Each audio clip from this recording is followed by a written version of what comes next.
Hi friends, welcome to Guru Kripa channel. நம்ம இன்றைக்கி என்ன பார்க்க போகிறோன்னா திருக்குறள் தான் பார்க்க போகிறோம். சரிங்களா? திருக்குறளில் நம்ம ஏற்கனவே பார்ட் 6 வரைக்கும் பார்த்துருக்கோம். இந்த பார்ட் என்ன பார்க்க போகிறோன்னா பார்ட் 7. பார்ட் 7 பார்ட் 7ல் ஒரு 10 குறள் பார்ப்போம். சரிங்களா? ஓகே, வாங்க வீடியோக்குள்ளே போவோம். ஃபஸ்ட்டு குறள் பாருங்கள். தக்கார் தகவிலார் என்பது அவரவர் எச்சத்தால் காணப்படும். சரிங்களா? தக்கார்னா நடுவுநிலைமை உடையவர், தகவிலார்னா நடுவுநிலைமை இல்லாதவர். நடுநிலைமை இருக்கிறவர் யார், நடுநிலை இல்லாதவங்க யார் என்றது எப்போ தெரியும்னா அவங்க செஞ்சிருக்கிற பாவத்திலையும் புண்ணியத்துலையும் தான் தெரியும். புகழினாலும் பழியினாலும் தான் அறியப்படும் சொல்கிறாங்க. ஒருத்தர் நடுநிலைமை இருக்காரா இல்லையான்றது எப்படி தெரியும் நம்மளுக்கு? அவர் செஞ்சுருக்கிற விஷயங்களை வச்சு தானே தெரியும். இவர் கரெக்டாக செஞ்சுருக்காருப்பா, இவர் பண்ணுற தப்புப்பா, இவர் நடுவு நிலைமை இல்லைப்பா, ஒரு பட்சமாக இருக்காருப்பா என்ற மாதிரி தான் அவர் செய்கிற செயலை வச்சு தான், அவர் செய்கிற நல்ல செயலும் கெட்ட செயலை வச்சு தான் ஒருத்தர் நடுநிலைமை இருக்காரா இல்லையான்றதை பற்றி சொல்லுவோம். சரிங்களா? அதுதான் இந்த குறள் சொல்லுவது. தக்கார் தகவிலார் என்பது அவரவர் எச்சத்தால் காணப்படும். நடுவுநிலைமை உடையவர் நடுவுநிலைமை இல்லாதவர் என்பது அவரவருக்கு பின்னெஞ்சு நிற்கும் புகழினாலும் பழியினாலும் அறியப்படும். சரிங்களா? ஓகே, நெக்ஸ்ட் குறள் பாருங்கள். சமன் செய்து சீர்தூக்கும் கோல் போல் அமைந்தது ஒரு பால் கோடாமை சான்றோர்க்கு அணி. சரிங்களா? அப்படின்னா என்னென்னா, ஒரு துலாக்கோல் இருக்கும்ல, துலாக்கோல்னால் தராசு. ஒரு தராசில் இப்படி ஒரு முள் இருக்கும் சென்டரில்.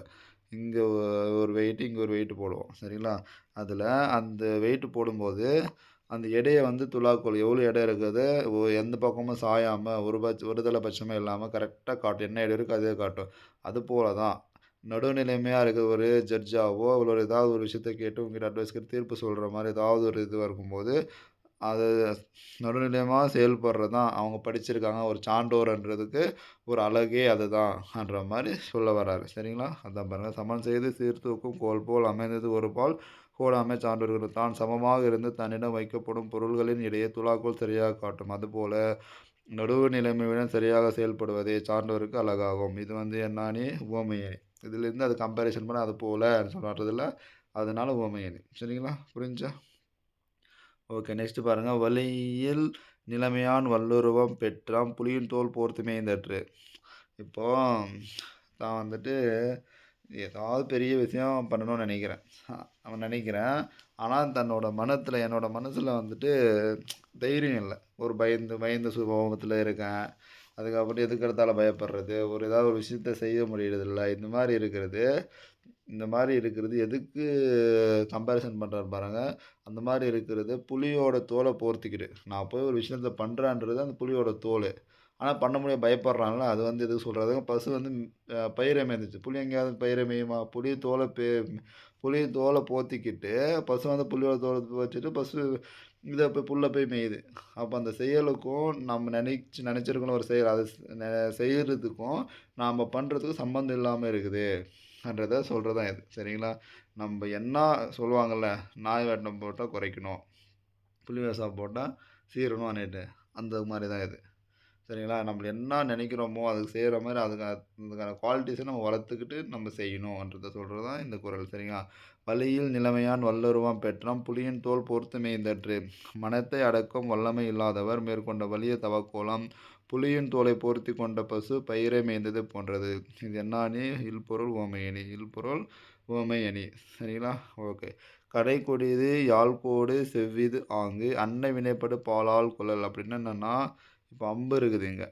சரிங்களா? இப்படி ஒரு அம்பு இருக்குது. அந்த அம்பு நேராமல் இருந்தாலும் ஒருத்தர் மேலே போயிட்டு படும்போது அது அவர் துன்புறுத்தும் இல்லைங்களா? அதான் நேராக இருந்தாலும் துன்புறுத்தும். அது இந்த யாழ் இருக்குல்ல, யாழோட கொம்பு வீணை வாசிப்பாங்களா, அதில் யாழ் இருக்குல்ல, அந்த யானையோட கொம்பு வளைவாக இருக்கும். இப்படியே வளைவாக இருக்கும். ஆனால் அந்த மாதிரி வளைவாக இருந்தாலும் அது இனிய ஓசையை தருது. சரிங்களா? நேராக இருக்கிறதுனால அது நல்லதும் கிடையாது. அதே வளைவாக இருக்கிறதுனால அந்த இது வில் கெட்டதும் கிடையாது. அந்த மாதிரி ஒரு மக்களோட பண்புகளை அவரோட தோற்றத்தை வச்சு எடை போடக்கூடாது. அவங்க தோற்றத்தை வச்சு எடை போடக்கூடாது என்ற உணர்ந்து கொள்ளணுன்ற மாதிரி தான் இந்த குறள் சொல்லுது. சரிங்களா? இப்போ தோற்றத்தை வச்சு எடை போடுறது, don't judge book by its கவர்னு சொல்லுவாங்கள்ல.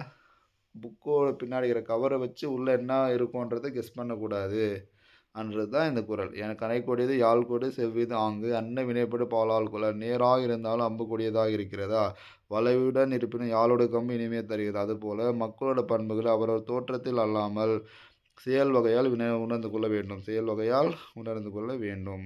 சரிங்களா? ஓகே. நெக்ஸ்ட்டு குறள் பாருங்க. உலர் என்னும் மாத்திரையார் அல்ல பயவ கலரணையார் கல்லாதவர். சரிங்களா? கல்லாதவர் என்றவங்க கலர் நிலம் போன்றவர். கல்லர் நிலம்னா அந்த நிலத்தில் எதுவுமே விளையாது. எந்த பயிர் போட்டாலும் விளையாது. எதுவுமே வேஸ்ட்டாக இருக்கும்ல. புறம்போக்கு நிலம்னு சொல்லுவாங்கள்ல நம்ம ஊர் பக்கம். அந்த மாதிரி கலர் நிலம் அவர் உயிரோடு இருக்கிறார். அதான் அந்த கலர் நிலம்ன்றது எதுக்குமே யூஸ் இல்லை. அந்த மாதிரி தான் படிக்காதவங்க வந்துட்டு இந்த கல்லாதவர் இருப்பாங்க. படிக்காதவங்க அவங்களால எந்த பயனும் இல்லை. அவர் உயிரோடு இருக்கிறார் என்பதை தவிர வேறு எந்த பயனும் அதனால் இல்லை. அதான் கலர் நிலத்துக்கும் இந்த கல்லாதவருக்கும் டிஃப்ரென்ஷியேட் பண்ணி காட்டியிருக்காரு. புரியுதா? அதான் உலர் என்னும் மாத்திரையார் அல்லால் பயவ கலரணையர் கல்லாதவர். ஓகே. நெக்ஸ்ட்டு பாருங்கள். விலங்கோடு மக்கள் அணையர் இலங்கு நூல் கற்றாரோடு இறையவர். கற்றாருக்கு கல்லாதவருக்கும் என்ன டிஃப்ரென்ஸ்னு கேட்டாங்கன்னா, இப்போ இங்கே வந்து கற்றவர் ஒருத்தர் இருக்கார், இங்கே வந்து கல்லாதவர் ஒருத்தர் இருக்கார். இவங்களுக்கு இருக்கிற டிஃப்ரெண்ட் என்னன்னு கேட்டால், இது மனிதனுக்கும் விலங்குக்கும் இருக்கிற டிஃப்ரென்ஸ் தான் படித்தவனுக்கும் படிக்காதவனுக்கு இருக்கிற டிஃப்ரெண்ட்டு அப்படின்ற மாதிரி சொல்லுவார். அப்போ கல்லாதவனை விலங்கு கூட ஒப்பிடுறாரு யார்? நம்ம வள்ளுவர். சரிங்களா? புரியுதா? ஓகே. அப்போது எஜுகேஷன் கல்வின்றது எவ்வளோ இம்பார்ட்டன்ட் பாருங்கள். கற்றவருக்கும் கல்லாதவர்கிட்ட வேறுபாடு இருந்தால் மக்களுக்கும் விலங்குகிட்ட எவ்வளோ வேறுபாடு இருக்குது, இணையானது. சரிங்களா? நெக்ஸ்ட் பாருங்கள். வருமுன்னார் காவாதான் வாழ்க்கை எரிமுன்னர் வைத்தூறு போல கெடும். அப்படின்னா என்னன்னா, இப்போ ஏதாவது ஒன்று நம்மளுக்கு கஷ்டம் வரப்போகுது அண்ணா அதுக்கு முன்னாடியே நம்ம வந்து தயார்படுத்திக்கணும் நம்மளை. அதுதான் வருமுன்னா ப்ரிவென்டிவ் ஆக்ஷன். இங்கிலீஷில் ஒரு நல்ல வேர்ட் சொல்லுவாங்க, ப்ரிவென்டிவ் ஆக்ஷன். அப்படின்னா என்னென்னா, ஒரு பிரச்சனை வர்றதுக்கு முன்னாடியே அதை தற்காத்துக்கிறதுக்கு பேர் தான் ப்ரிவென்டிவ் ஆக்ஷன். அந்த மாதிரி தற்காத்துக்க முடியாதவனோட வாழ்க்கை என்ன ஆகுனா, வைத்தூர் இப்போ நெருப்பு எரிஞ்சிட்டு இருக்குது, அது பக்கத்தில் வைத்தூர் என்ன பண்ணும்? வைத்தூர் இந்த என்ன வைத்தூர்னா இந்த பில்லு இருக்கும்ல, காஞ்ச பில்லுன்னு சொல்லலாம். அது வந்து நெருப்பு பக்கத்தில் வச்சு என்ன பண்ணும்? பற்றிக்கிட்டு எரியும். அதுதான் அதுக்கு தான் நம்மளோட நம்ம பின்னாடி வரப்போகிற பழி என்னன்னு தெரிஞ்சு அது தற்காத்துக்கிறோட வாழ்க்கை அந்த வைத்தூர் போல அழிஞ்சிரும் அப்படி சொல்கிறத இந்த குறள் பாருங்கள். பழி வரும் முன்னே சிந்தித்து தம்மை காத்து கொள்ளாதவருடைய வாழ்க்கை நெருப்பினரில் வைக்கப்பட்ட வைக்கோர் போல அழிந்துவிடும். என்னானி ஓமையணி. ஓகே, இந்த குறள் பாருங்கள். ஒரு முன்னர் காவாதான் வாழ்க்கை இரு முன்னர் வைத்தூர் போல கெடும். ஓகே, நெக்ஸ்ட் பாருங்கள். தன் குற்றம் நீக்கி பிறர் குற்றம் காண்கிருப்பேன் என் குற்றம் ஆகும் இறைக்கு. அப்படின்னா என்னன்னா, ஃபஸ்ட்டு வந்துட்டு ஒருத்தரை வந்துட்டு நீ வந்து குற்றம் பண்ணியிருக்கான்னு சொல்கிறதுக்கு ஃபஸ்ட்டு நான் உண்மையாக இருக்கணும் இல்லைங்களா? இப்போ நான் உண்மையாக இருந்தால் தான் நீ அந்த தப்பை பண்ணாதடா. ஏதோ ஒரு தப்பு இப்போ திருடி இருக்கான்னு வச்சுக்கோங்க, அவன் ஒருத்தன் இந்த மாதிரி திருடுறது தப்பு, அடுத்தவனோட பொருளுக்கு ஆசைப்படுறது தப்புன்ற மாதிரி நம்ம சொல்லணுன்னா நம்ம ஃபஸ்ட்டு திருடாமல் இருந்துருக்கணும். நம்ம ஒழுக்கமாக இருந்தால் மட்டும்தான் அடுத்தவனை பற்றி நம்ம சொல்லி திருத்த முடியும். நம்ம அந்த மாதிரி அந்த திருடாமல் இருந்து நம்ம திருடிட்டு நான் ஒரு பொருளை திருடி வச்சுருக்கேன்ப்பா இன்னொருத்தங்கிட்ட போய் உபதேசம் பண்ண முடியாது இல்லைங்களா? அதான் ஃபஸ்ட்டு இன்னொருத்தனை குற்றத்தை பார்க்கறதுக்கு முன்னாடி தான் குற்றத்தை பார்த்து திருத்திக்கிட்டு அதுக்கப்புறம் இன்னொருத்தன் குற்றத்தை பார்க்கணும்ன்ற மாதிரி சொல்கிறேன். அப்படியே இப்போ பார்க்கும்போது நம்ம மேலே எந்த பழியும் ஏற்படாது. சரிங்களா? ஓகே, பாருங்கள். தலைவர் முதலில் தன் குற்றத்தை கண்டு நீக்கி அதன் பின் பிறருடைய குற்றத்தை ஆராய்ந்தால் அவருக்கு எந்த பழியும் ஏற்படாது. அதான் தன் குற்றம் நீக்கி பிறர் குற்றம் காண்கிருப்பேன் என் குற்றம் ஆகும் இறைக்கு. ஓகே பாருங்கள். தொடங்கற்க எவ்வினையும் எல்லற்க முற்றும் இடங்கண்ட பின்னலது. பொருத்தமான இடத்தை அறியாமல் எந்த செயலையும் தொடங்கவும் கூடாது, இகழவும் கூடாது. இப்போது அந்த பொருத்தமான ஒரு இடத்தை அறியணும். இப்போது நம்ம ஏதாவது இப்போ டிஎன்பிஎஸ்சி எக்ஸாமே படிக்கணும்னு வச்சுக்கோங்கப்பா. ஏதாவது ஒரு போஸ்ட்டு தான் படிக்கணும். ஃபஸ்ட்டு நம்மளோட டார்கெட் என்ன? இப்போ இருக்கிற நம்ம என்னது குரூப் 2 ப்ரிலிம்ஸில் கிளியர் பண்ணணும் இப்போதைக்கு. அந்த மாதிரி ஒரு கரெக்டான ஒரு இடத்த சூஸ் பண்ணாமல் நான் சும்மா படிக்கிறேன் எது வருதோ எழுதுறேன்ற மாதிரி இருக்கக்கூடாது. இந்த பொருத்தமான இடத்தை ஆராயாமல் எந்த செயலையும் தொடங்கவும் கூடாது, இகழவும் கூடாதுன்ற மாதிரி சொல்ல வராங்க. சரிங்களா? நெக்ஸ்ட் பாருங்கள். கடலோட கால்வால் நெடுந்தேர் கடலோர நாவாயும் ஓடா நிலத்து. சரிங்களா?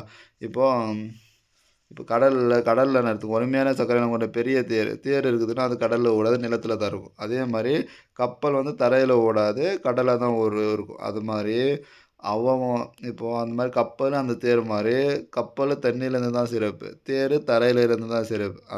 அந்த மாரி அந்தந்த இடங்களிலே அவருக்கு எடுத்த சிறப்பான இடங்கள் நம்மளுக்கு எது வரும்னு தெரிஞ்சா, அந்த இதில நம்ம முன்னேற பார்க்கணும். அதில நம்ம சிறப்பாக செயல்படணும். அத சொல்றது தான் இந்த குரு. தண்ணீல இருந்து தான் கப்பலுக்கு மேல தண்ணீல தான் தேர் இருக்கணும். நிலத்துல இருந்து தான் தேர் இருக்கணும். தேர் வந்து நிலத்துல தான் இருக்கணும். அது மாரி அவங்கவங்க இடத்துல சிறப்பா செயல்படணும் என்று சொல்றது தான் இந்த குறள். இது என்னா அணின்னா பிறிதும் எழுதல் அணி. இது என்ன அணி? பிறிதும் எழுதல் அணி. ஓகேங்களா? ஓகே. அதான் 10 குறள் பார்த்துட்டோம். நெக்ஸ்ட் என்னன்னா, அந்த நூல்வெளியும் புக் பேக் கொஞ்சம் பார்ப்போம். பாருங்க. நூல்வெளி பெருநாவலர், முதற் பாவலர், நாயனம் முதலிய பல சிறப்பு பெயர்களால் குறிக்கப்பட்ட திருவள்ளுவர் 2000 ஆண்டுகளும் முற்பட்டவர். இது நல்லா தெரியும் நம்மளுக்கு. திருக்குறள் உலகின் பல்வேறு மொழிகளில் மொழிபெயர்க்கப்பட்ட சிறந்த நூல் தான் இந்த திருக்குறள். அறம், பொருள் என்போம் என்ன முப்பால் வகுப்பு கொண்டது. அறத்துப்பாலில் வந்து பாயிரவே, இல்லறவே, துறவற, ஊழியல். அதாவது 4 இயல் இருக்குது. 4 இயல்கள் இருக்குது. பொருட்பாலில் அரசியல், அமைச்சல், ஒழிபியல்ன்ட்டு 3 இயல் இருக்குது. இன்பத்து பாலில் காவியல், கற்பியல் 2 இயல். அப்போ எவ்வளோ ஆச்சு? 9 இயல்கள் ஆயிடுச்சு. அப்போ திருக்குறள் எவ்வளோ இயல் இருக்குது? 9 இயல் இருக்குன்னு சொல்லணும். சரிங்களா? ஓகே. பாருங்க. Book back. புகழாலும் பழியாலும் அறியப்படுவது எது? நம்ம நடுவு நிலைமை தான் புகழாலும் பழியாலும் அறியப்படுது. பயனில்லாத கலர்நிலத்துக்கு ஒப்பான என்ன பார்த்தோம்? கல்லாதவர்கள். வல்லுருவம் வன்மை ப்ளஸ் உருவம். நெடுமை ப்ளஸ் தேர் நோன் நெடுந்தேர். நெடுமை ப்ளஸ் தேர் நெடுந்தேர். ஒரு முன்னர் என தொடங்கும் குறளில் பயின்று வந்துள்ள அணி என்ன அணி? உவமை அணி. ஒரு முன்னர் காவாதான் வாழ்க்கை, இரு முன்னர் வைத்திருப்போலை கெடும். சரிங்களா? ஓகே. Okay friends. அவ்வளோதான். இதோட நம்ம வந்து பார்ட் 70 குறள் பார்த்துருக்கோம். 70 குறள் வந்து கம்ப்ளீட் பண்ணிக்கிறோம். இந்த ப்ரீவியஸான வீடியோஸில் பார்க்கலனா நம்ம சேனலில் இருக்கும். குருகுருப சேனலில் போய் பார்த்து செக் பண்ணுங்கள். செக் பண்ணிட்டு படித்து எனக்கு நல்லபடியாக எக்ஸாம் வந்து கிளியர் பண்ணணும். சரிங்களா? ஓகே. Okay friends. இந்த வீடியோ பிடிச்சிருக்குன்னு நினைக்கிறேன். தேங்க்யூ.